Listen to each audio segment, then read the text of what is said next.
नमस्कार दोस्तों, स्वागत है आपका एक और नए वीडियो में जहां हम बात करने वाले हैं एक बहुत ही इंपॉर्टेंट और कंट्रोवर्शियल टॉपिक पर वक्फ अमेंडमेंट बिल 2025 के बारे में। ये बिल सिर्फ एक अमेंडमेंट नहीं है बल्कि एक पॉलिटिकल और सोशल जर्नी का हिस्सा बन चुका है। तो वीडियो को एंड तक ज़रूर देखना, लाइक और सब्सक्राइब करना मत भूलना। चलिए शुरू करते हैं।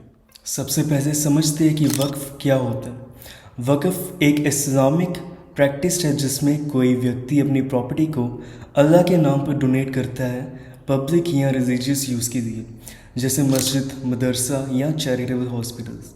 ये प्रॉपर्टीज़ फिर वक्फ बोर्ड के अंदर आती है जो उनका मैनेजमेंट करती है। इंडिया में हर स्टेट में एक स्टेट वक्फ बोर्ड होता है और नेशनल लेवल पे सेंट्रल वक्फ काउंसिल है जो इन सबको मॉनिटर करते हैं। वक्फ प्रॉपर्टीज़ को मैनेज करने के लिए पहली बार 1954 में वक्फ एक्ट आया था, जिससे 1995 में रिप्लेस किया गया।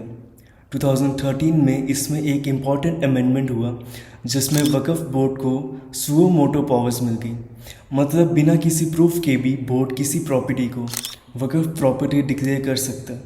यह अमेंडमेंट बहुत ही कंट्रोवर्शियल था क्योंकि इससे लोगों की प्राइवेट प्रॉपर्टी पर भी सवाल उठने लगे। अब बात करते हैं 2024 के नए वक्फ अमेंडमेंट बिल की, जो पार्लियामेंट में पास हो चुका है। इसका ऑब्जेक्टिव है वक्फ प्रॉपर्टी के मिस यूज़ को रोकना और इलीगल लैंड एक्विजिशन से बचाव करना। लेकिन इस बिल में कुछ ऐसे चेंजेस किए गए जिनके कारण पॉलिटिकल और पब्लिक डिबेट शुरू हो गई। चलिए इस बिल के कुछ मेजर पॉइंट्स समझते हैं। First, suo motu powers cancel. अब वक्फ बोर्ड किसी भी प्रॉपर्टी को बिना नोटिस या इन्वेस्टिगेशन के वक्फ प्रॉपर्टी डिक्लेयर नहीं कर सकता। ये एक मेजर चेंज है जो प्रॉपर्टी ओनर्स के फेवर में माना जा रहा है। Second, compulsory notice to stakeholders. Board को अब प्रॉपर्टी डिक्लेयर करने से पहले नोटिस देना होगा प्रॉपर्टी के मालिक को और उसका रिटर्न रिस्पॉन्स देना होगा। इससे ट्रांसपेरेंसी बढ़ेगी और लोगों के लीगल राइट सिक्योर होंगे। थर्ड, एनक्रोचमेंट्स के लिए क्लियर गाइडलाइंस। अगर किसी प्रॉपर्टी पर इलीगल कंस्ट्रक्शन या एनक्रोचमेंट होता है तो वक्फ बोर्ड उसे इविक्ट कर सकता है, मगर सिर्फ लीगल प्रोसेस के थ्रू। फोर्थ, लैंड एक्विजिशन के दौरान वक्फ बोर्ड की परमिशन अब कंपल्सरी नहीं है। पहले जब सरकार कोई लैंड एक्वायर करती थी तो अगर वो वक्फ लैंड होती थी तो बोर्ड की परमिशन लेनी पड़ती थी। नए बिल के तहत सरकार डायरेक्टली ऐसी लैंड एक्वायर कर सकती है नेशनल इंटरेस्ट में। गवर्नमेंट का कहना है कि ये बिल लैंड डिस्प्यूट्स और इलीगल लैंड कैप्चर को कंट्रोल करेगा और वक्फ बोर्ड के डिस्क्रिशनरी पावर्स को लिमिट करेगा। कई जगहों पर वक्फ बोर्ड्स पर एलिगेशंस लगे हैं कि उन्होंने कॉमन लोगों की प्रॉपर्टीज़ को बिना प्रूफ के वक्फ डिक्लेयर कर दिया। नए बिल से ऐसे केसेस में रिलीफ मिलने की उम्मीद है। लेकिन ऑपोजिशन पार्टीज और कई मुस्लिम ऑर्गेनाइजेशन ने इस बिल को क्रिटिसाइज़ किया। उनका कहना है ये बिल माइनॉरिटी राइट्स को वीकन करता है।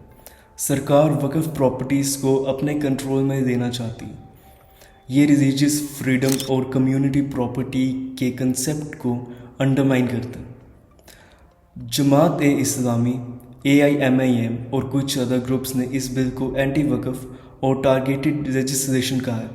आमीम के अवासुद्दीन ओवैसी ने पार्लियामेंट में स्ट्रॉन्ग ऑपोजिशन दिखाई थी।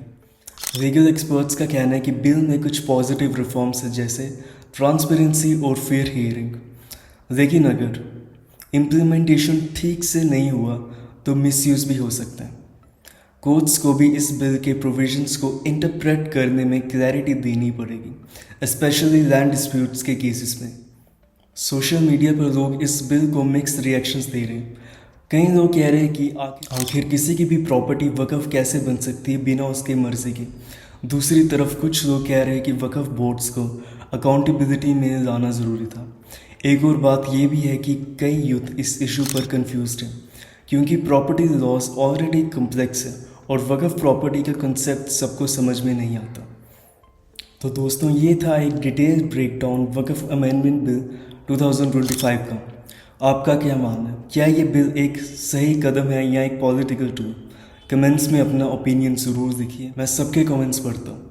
अगर आपको ये वीडियो पसंद आए तो लाइक करिए, शेयर करिए और चैनल को सब्सक्राइब करें और बेल आइकन दबाएं ताकि आपको ऐसे इन्फॉर्मेटिव वीडियोस मिलते रहें। Thank you.